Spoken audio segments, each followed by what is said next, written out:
Welcome to Penrose Learning, where we make understanding easy.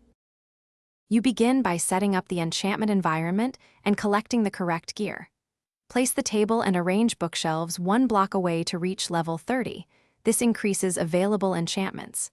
Then, confirm you have a sword and roughly 30 XP levels because enchantments scale with level. Once done, use the enchantment table to roll possible outcomes.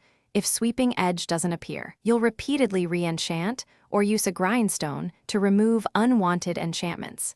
This first step primes you to get the best possible enchant roll. Now focus on obtaining Sweeping Edge indirectly, which is often more reliable. Trade with librarian villagers or loot fishing catches and chests to collect enchanted books. You want at least one Sweeping Edge book. Then, use an anvil to apply the book to your sword. Pay attention to XP cost, which increases with combined enchantments.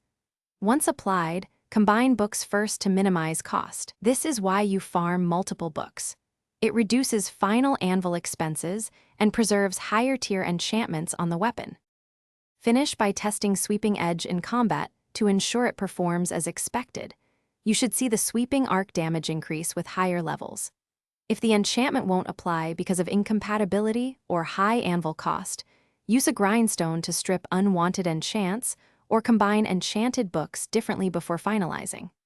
Make sure to monitor cumulative XP costs on the anvil so you don't hit the maximum cost. One key troubleshooting tip: if the anvil refuses the work, split the process and combine books first, then apply. Thanks for watching. If this was helpful, leave a like and consider subscribing. See you next time.